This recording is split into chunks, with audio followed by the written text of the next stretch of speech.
हमें उर्दू वालों को तवज्जो देना चाहिए, उनको मजबूर करना चाहिए फिल्मों वालों को भी कि साहब आप उर्दू का इस्तेमाल कर रहे हैं, उर्दू इसमें लिखिए। कि आबादी पर बिल लाने या कानून बनाने से बेहतर ये है कि आप ख़वातीन को और उनको तालीम याफ्ता कर दीजिए, उनको ज़्यादा पढ़ा दीजिए। जब तालीम याफ्ता वो हो जाएंगी या मर्द भी, तो आबादी पर ख़ास तौर से खुद ही कंट्रोल हो जाएगा। इसके लिए कानून बनाने से कोई फ़ायदा नहीं। ये सब एक पॉलिटिकल स्टैंड है और चूँकि इलेक्शन करीब आ रहे हैं तो इलेक्शन में इशू चाहिए, तो इशू इसको बनाने की कोशिश कर रहे हैं। लॉ कमीशन ने 2019 में ही रिजेक्ट कर दिया कि हिंदुस्तान का जो माहौल है, हिंदुस्तान के जो सर्कमस्टेंस हैं, यहाँ पर कॉमन सिविल कोड नाफिज करना नामुमकिन है, ये प्रैक्टिकलाइज नहीं है। मैं समझता हूँ, मेरे राय जो मैं पिछले उसको केजरीवाल को जानता हूँ और देख रहा हूँ और हुकूमत को भी देख रहा हूँ, उनके तर्ज़ हुकूमत को भी देख रहा हूँ, उन्होंने मुसलमानों को कोई फेवर नहीं किया। दोस्तों, आपका मेज़बान राशिद अजीम एक बार फिर आपके सामने हाजिर है,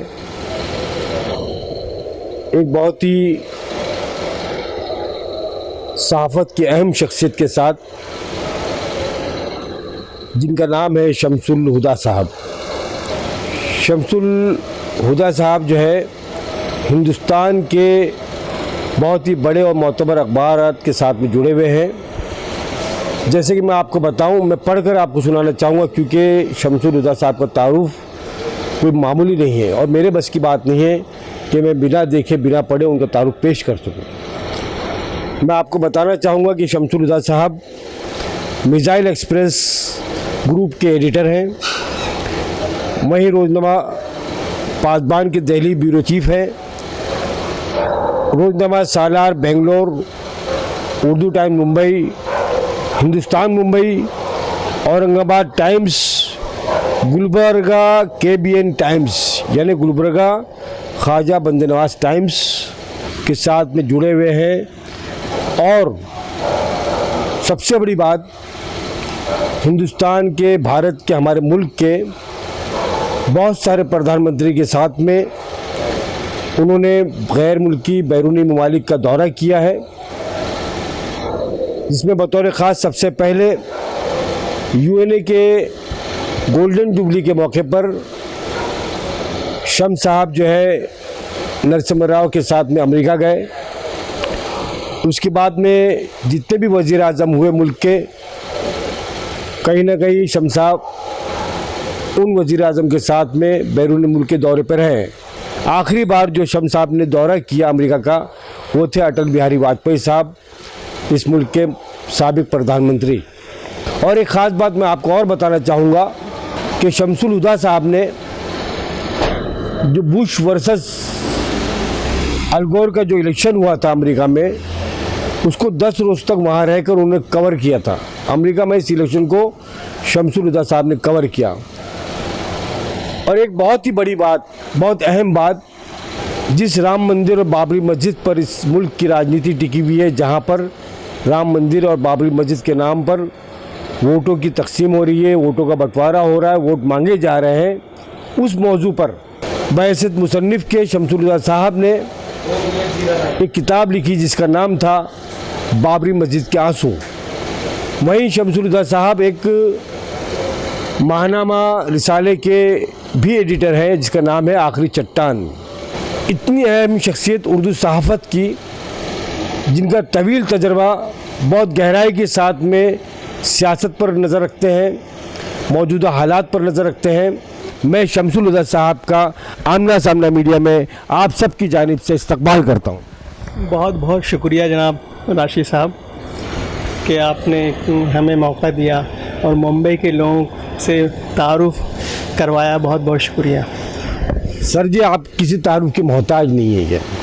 हम तो ये चाहते हैं कि नाज़रीन तक, हमारे उर्दू तबके तक, सहाफ़ियों तक आपके तजर्बात पहुँचे, आपकी बातें पहुँचे, और जिस तरह से आपने सहाफ़त का एक तवील सफ़र तय किया है, वो कहीं ना कहीं इस मुख्तसर वक्त में वो बातें सामने आ जाए। मैं सबसे पहले सवाल नहीं, आपके तजर्बात जानना चाहता हूँ कि उर्दू सहाफ़त का आज के मौजूदा दौर में क्या मकाम है, कितनी अहमियत है, ख़ास तौर से प्रिंट मीडिया की।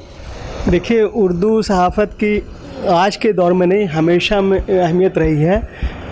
आप गौर कीजिए कि मौलाना अबुल कलाम आज़ाद साहब ने अल-हिलाल, अल-बलाग और कितने रिसाले निकाले, और उससे एक जबकि वो रिसाले उर्दू में थे, उससे एक इनकलाब बरपा हुआ और अंग्रेज़ों को कई बार उनके अखबार को बंद करना पड़ा। फिर वो जब बंद करते थे तो वो दूसरे नाम से निकाले। सपोज़ अल-बलाग को बंद किया तो अल-हिलाल निकाल लिया उन्होंने। इस तरह से उन्होंने निकाला और एक आम पब्लिक पर उसका बहुत असर होता था।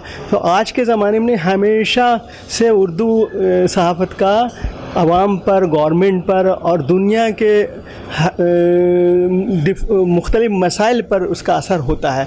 जहाँ तक आज की बात आप पूछ रहे हैं, आज भी इसकी अहमियत इससे आप समझ सकते हैं कि कोई भी प्राइम मिनिस्टर हो, और बल्कि इससे पहले जो प्राइम मिनिस्टर थे मनमोहन सिंह, उन्होंने तो पूरे अपने 10 साल के इसमें उर्दू मीडिया के लिए एक अलग से आदमी मंजर नियाज़ साहब को हायर रखा था, और मंजर नियाज़ साहब पूरा उर्दू मीडिया को संभालते थे।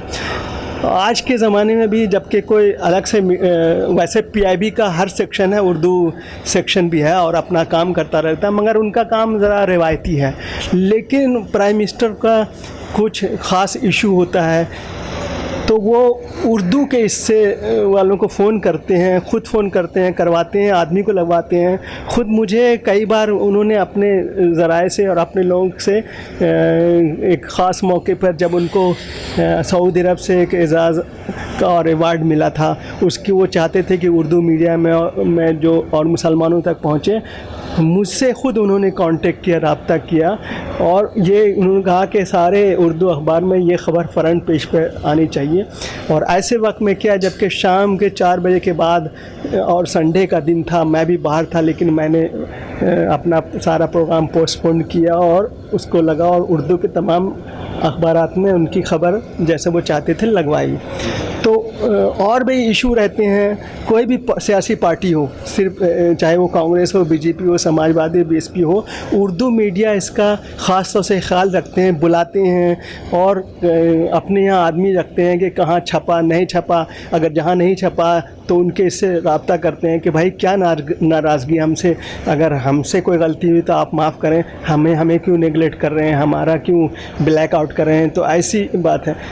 तो उर्दू सहाफ़त को कोई अपने तरफ से हर आदमी, हर पार्टी के लोग कोशिश करते हैं कि इनको नाराज़ नहीं करें और उनकी फिल करते हैं।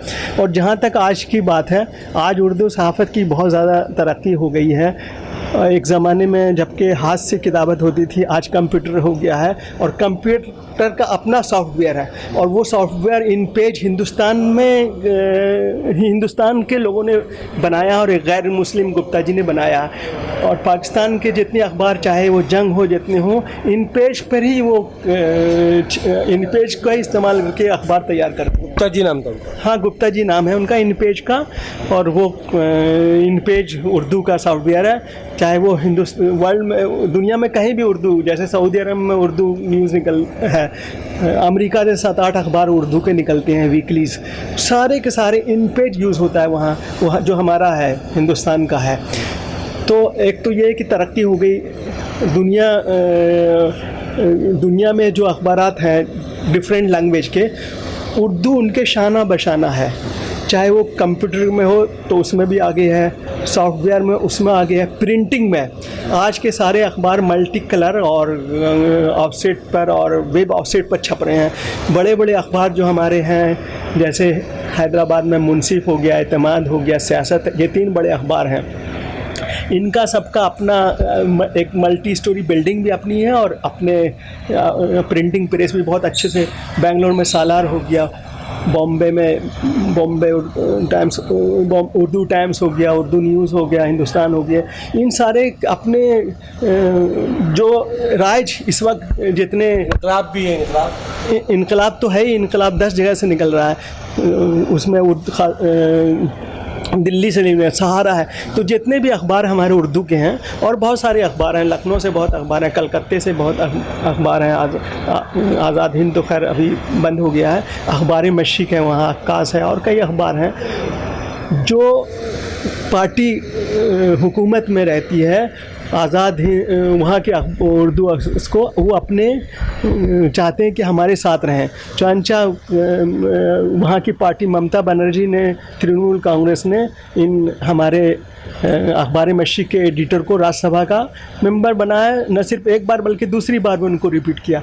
इसलिए आज के इसमें उर्दू सहाफ़त जो है किसी तरह से अंग्रेज़ी या हिंदी या दूसरे लैंग्वेज के सहाफ़त से कम नहीं है और इफ़ेक्ट भी है।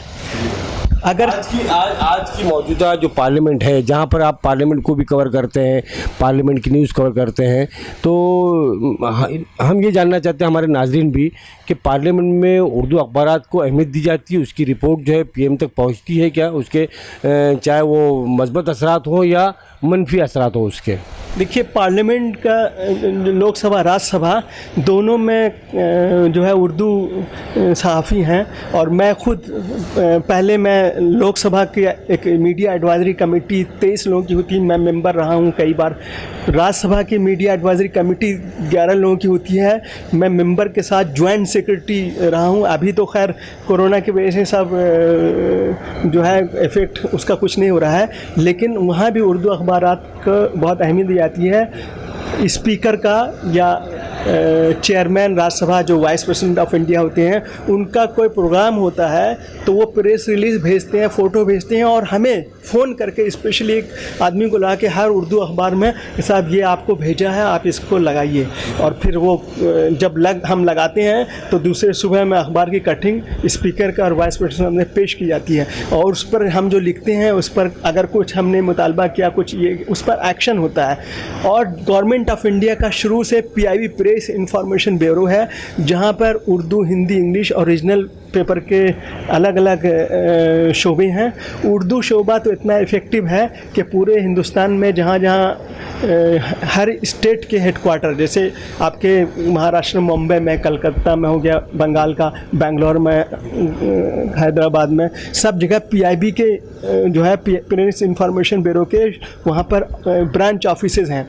वहाँ जो अखबार में जो कुछ छपता है वो सारे इसकी कटिंग भेजते हैं दिल्ली हेडक्वार्टर और दिल्ली हेडक्वार्टर वाले उसको कंपाइल करके उर्दू के इसका वो अंग्रेज़ी में शॉर्ट बनाते हैं। उसके बाद सुबह 10 बजे तक तमाम cabinet minister, cabinet secretary, prime minister के टेबल पर रहता है तो और उस पर एक्शन लिया जाता है। ये सारी बातें जो है हमें पता चली, जो हम शायद नहीं जानते थे, ये हमारे नाज़रीन बहुत सारे नहीं जानते होंगे।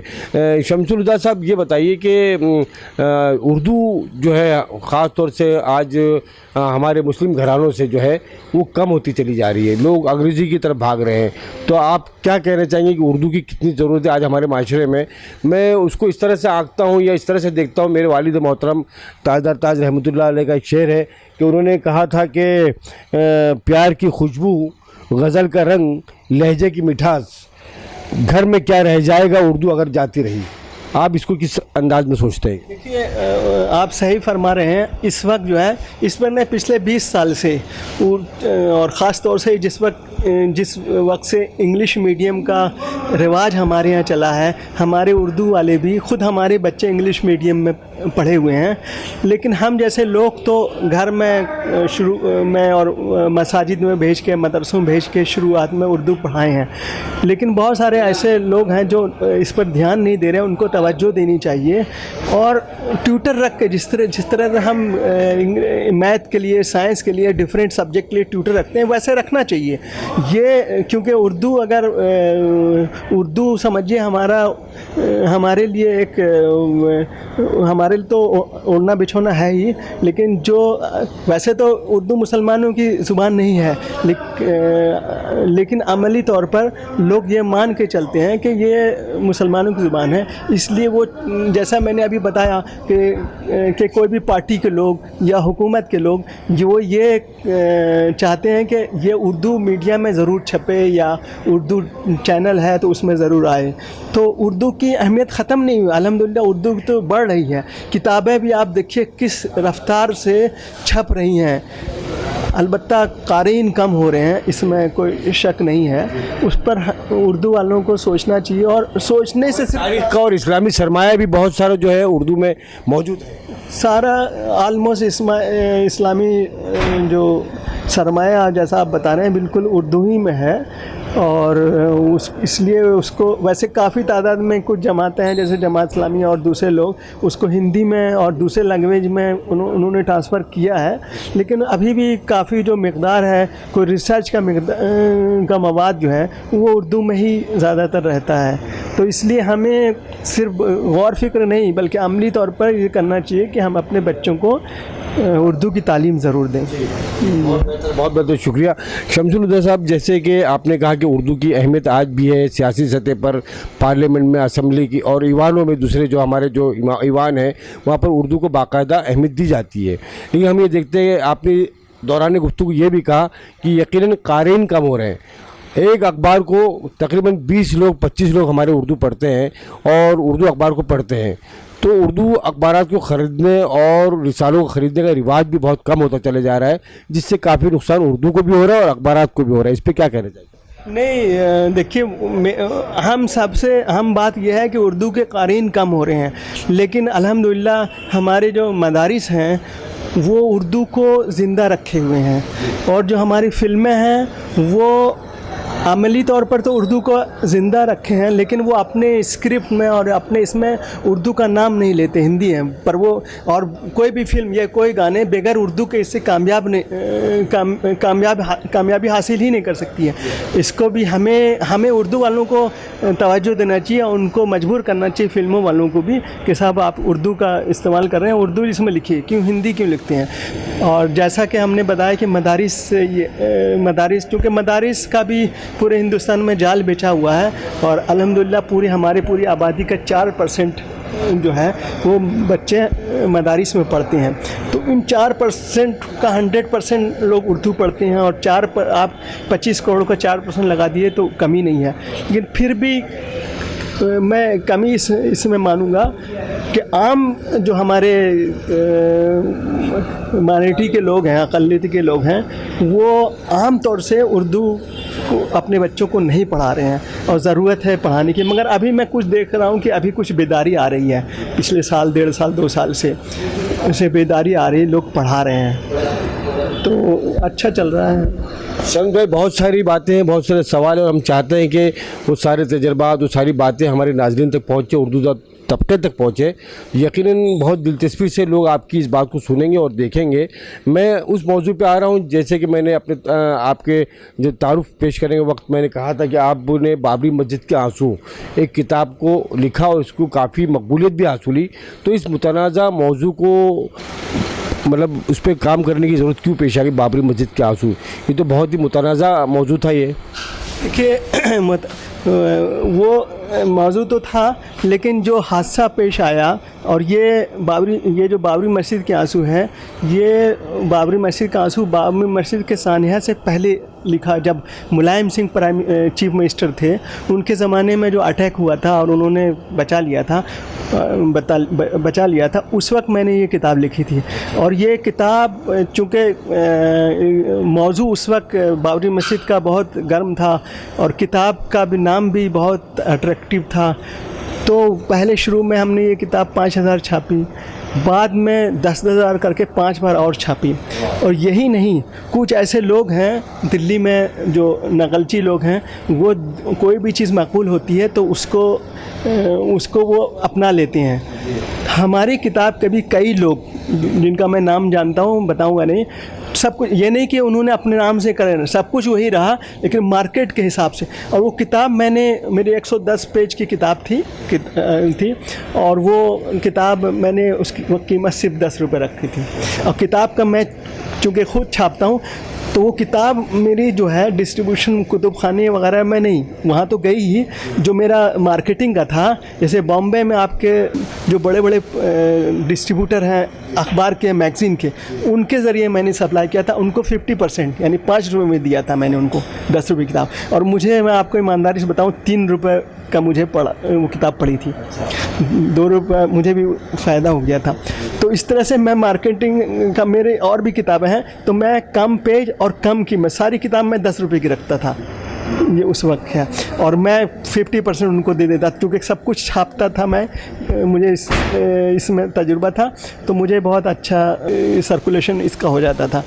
सर आपने बहुत लिखा माशाल्लाह। तो आपका असल जो है मौजू जो है, तहरीरी मौजू जो है, कौन सा पसंदीदा मौजू है आपका? देखिए, मैं आपको बताऊं, मेरा शुरू से जो रहा है वो पॉलिटिकल ये रहा है तज्ज़िया पूरा, और मैं पॉलिटिकल ही ज़्यादा लिखता हूँ। मेरी किताबें भी, जैसे आपको बताया, बाबरी मस्जिद 100% पॉलिटिकल किताब। मेरे पाकिस्तान के में जो आपने किताब अगर जनरल मोहम्मद ज़ियाउल हक अपने 11 साल दौरे इक़्तिदार के आईने में वो लिखा था। फिर एक ज़माने में बेनज़ीर भुट्टो का बहुत चला था, तो बेनज़ीर भुट्टो के सियाह कारनामे ये मैंने लिखा। एक अलग बेनज़ीर भुट्टो के सियाह कारनामे, ये जो उस वक्त ये था सब सारा हक़ाइक़ पेश दलाल के साथ मैंने पेश किया था, ऐसी बात नहीं है। उसके अलावा मैंने एक साइकोलॉजी में दुनिया मेरे कदमों तले, वो एक अलग हट के ज़रा साइकोलॉजी नफ्सियात के ऊपर एक किताब थी मेरी। हाँ, तो मेरा जो मेन सब्जेक्ट है जिस पर मैं लिखता हूँ वो पॉलिटिकल है। पॉलिटिकल आपका जो है मेन सब्जेक्ट भी है और पसंदीदा शोबा भी है। तो मैं उसी तरफ आऊँगा। मौजूदा जो दौरे हुकूमत है या आज के हालात है, आबादी कंट्रोल बिल लाया जा रहा है, इस पर क्या कहना चाहेंगे आप? देखिए, यूपी गवर्नमेंट ने अभी ड्राफ्ट मैटर जो है मार्केट में छोड़ा है उसको कि लोग देखने के लिए, और लेकिन अभी मैं बिहार के वज़ीर आला नीतीश कुमार की राय से इत्तेफाक करता हूँ कि आबादी पर बिल लाने या कानून बनाने से बेहतर ये है कि आप ख़वातीन को और उनको तालीम याफ्ता कर दीजिए, उनको ज़्यादा पढ़ा दिए। जब तालीम याफ्ता वो हो जाएंगी या मर्द भी, तो आबादी पर ख़ास तौर से खुद ही कंट्रोल हो जाएगा। इसके लिए कानून बनाने से कोई फ़ायदा नहीं। मैं भी इसी का कायल हूँ।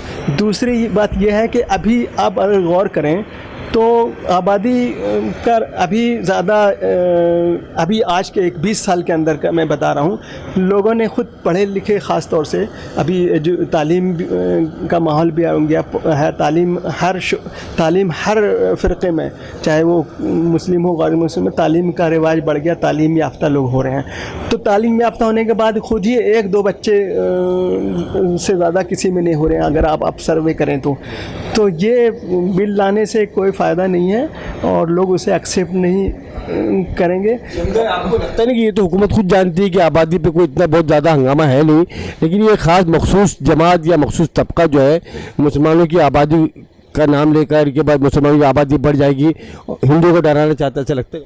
हाँ, ये सब एक पॉलिटिकल स्टैंड है, और चूँकि इलेक्शन करीब आ रहे हैं तो इलेक्शन में इशू चाहिए, तो इशू इसको बनाने की कोशिश कर रहे हैं।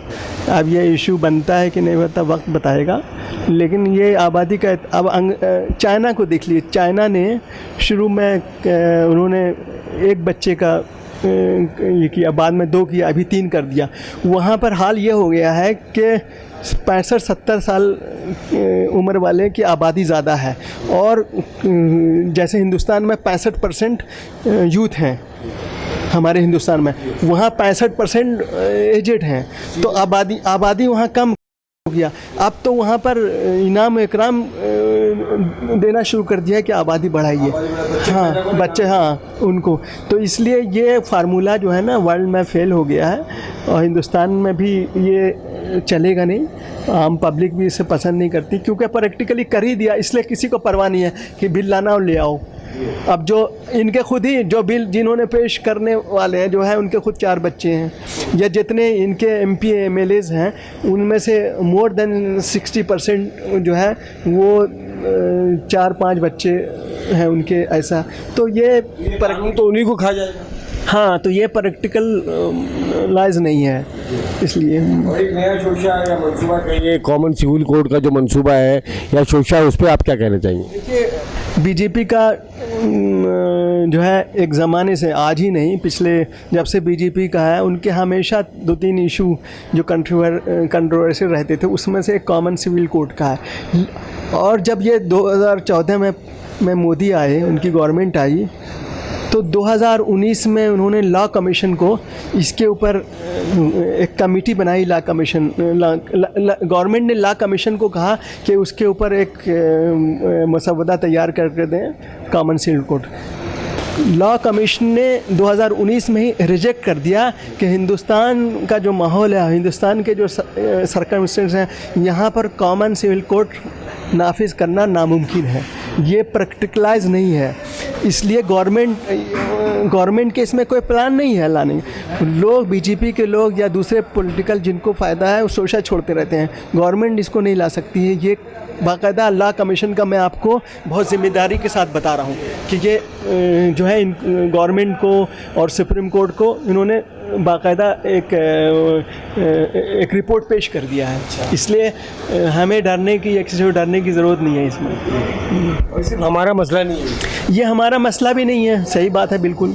ये तो हमसे ज़्यादा दूसरे, अब ये जो अभी जो कॉमन सिविल का कोड चला, एक राजस्थान के जो मीना फ़िरका होता है, जो उनका कुछ तलाक का मसला कोर्ट में, Delhi high court, supreme court में था, तो उस पर जज ने कमेंट्स करते करते तो वो लेडीज़ ने कहा कि साहब ये जो कानून, जिस कानून से आप हिंदू कानून से तलाक का ये कर रहे हैं, वो तो हमारे यहाँ है नहीं, हम तो उसको मानते नहीं, हमारा अपना कानून अलग है, हमारा पर्सनल अलग है, मीना जो कौम है जो है। तो इसलिए वहाँ से चला और खामखा लोग मुसलमान इदारिये लिखने लगे, टीवी में बहस चलाने लगे, मुसलमानों से कोई ताल्लुक़ नहीं। हाँ, ज़ाहिर है मुसलमानों को घबराने की बिल्कुल ज़रूरत नहीं। अब मुसलमानों का क्या भाई, रोज़ा, नमाज है, ज़कात, ये तो मेन ही है ना, वरासत ये है, उससे कौन रोक रहा है? रोक ही नहीं सकता है किसी की आपके अपने इख्तियार में। हाँ, किसी की ताकत नहीं है कि इसको रोक दे। तो इसलिए खामखा मुसलमान वावेला नहीं करें, खामोश रहें, बस यही मेरा मशवरा है। कहीं जो है मोदी सरकार ने मुस्लिम ख़वातीन का नाम लेकर 3 तलाक बिल वगैरह ये सब इसको लेकर आए, इससे इस पर आप क्या कहना चाहेंगे? नहीं, देखिए 3 तलाक वो क्या है, ये बड़ा ये मुतनाज़ा इशू है, अभी तक मुस्लिम पर्सनल बोर्ड ने इसको एक्सेप्ट नहीं किया, तो इसलिए मेरा इस पर बोलना मुनासिब नहीं है। जी भाई, ऐसा है कि आप दिल्ली में रहते हैं माशाल्लाह, हम, और यहाँ पर केजरीवाल सरकार को जब भी मौका आया मुसलमानों ने खुलकर जो हिमायत की उसको पूरी ताकत दी। लेकिन इस बीच इन 10 सालों में मैं समझता हूँ केजरीवाल सरकार या केजरीवाल ख़ुद जो है मुस्लिम मुखालिफ नज़र आए, चाहे वो मरकज़ का मामला हो या दिल्ली फसादात का मामला हो या मुसलमानों को मराते देने की बात हो या यहाँ के दीगर इशूज़ जो हैं, चाहे वो औकाफ़ की ज़मीनों का मामला हो, केजरीवाल सरकार ने कहीं भी मुसलमानों को साथ नहीं दिया। इस पर आप क्या कहना चाहिए? नहीं, मैं ये नहीं कहूँगा कि मुसलमानों की मुखालफत की, और उन्होंने ऐसा कुछ भी नहीं किया।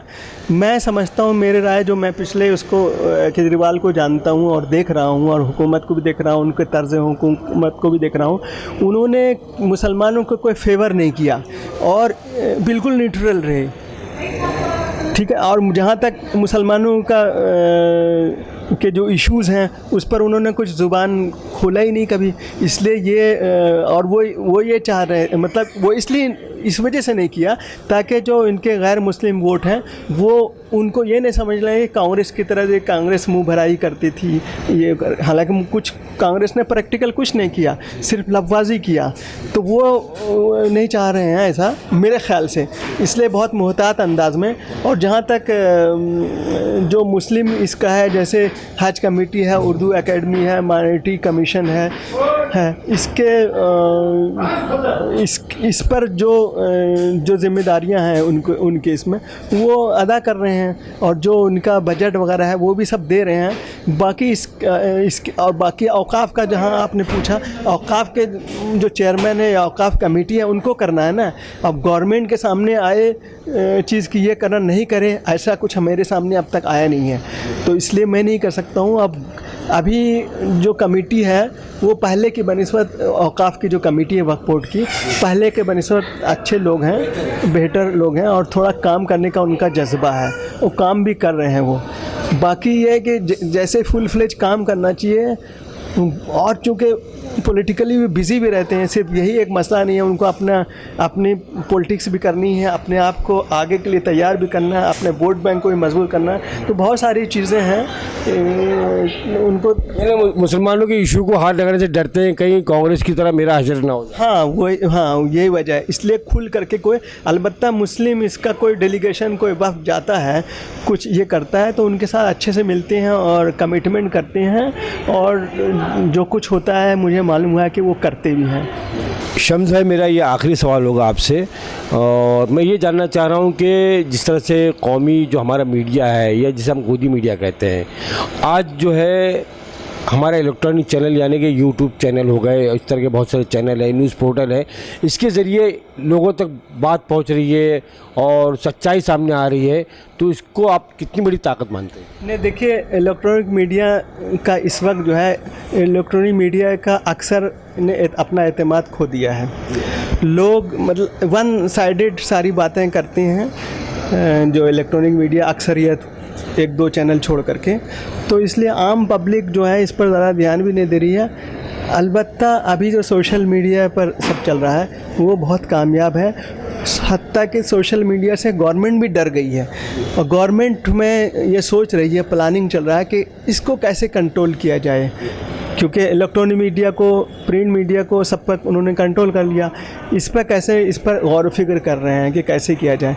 लेकिन मुझे नहीं लगता है कि इतना आम हो गया है ये, गांव-गांव, करिया, शहर सब जगह, हर जगह हर एक ने अपना चैनल खोल लिया, तो तुम कितने को पकड़ोगे? बहुत मुश्किल। हथियार का, इस ताकत का पूरी तरह से इस्तेमाल होना चाहिए। बिल्कुल, ये हथियार का इस्तेमाल हो रहा है, और इसी मौजूदा गवर्नमेंट इसी हथियार के ज़रिए आई है, इसीलिए उसको थोड़ा ये लगता है कि इसको कैसे कंट्रोल करें, लेकिन मैं समझता हूँ बहुत मुश्किल है। बहुत बहुत शुक्रिया शमसुल हुदा भाई, आमना सामना मीडिया से बात करने के लिए बहुत बहुत शुक्रिया। हम आपका बहुत बहुत शुक्रगुजार है कि आपने इतना अपना कीमती वक्त दिया। बहुत बहुत शुक्रिया आपका भी कि आपने हम जैसे हकीर लोगों को भी अपने चैनल में शामिल किया। बहुत हमारी खुशनसीबी है। नाज़रीन, ये थे शमसुल हुदा साहब, जैसे कि आपने जाना, समझा, और इनको सुनने के बाद में यकीनन अंदाज़ा हो गया होगा कि मैंने जो पहले बातें कही इनके तारुफ में, वो यकीनन सच थी, कहीं पर भी कोई लफाजी नहीं थी और कोई झूठ बात नहीं थी। इस सारे तजुर्बात आपके सामने शमसुल हुदा साहब ने जो पेश किए हैं, यकीनन इनके बड़कपन और इनके बड़े सहाफ़ी होने की निशानी है। शुक्रिया दोस्तों, अल्लाह हाफिज़, जय हिंद।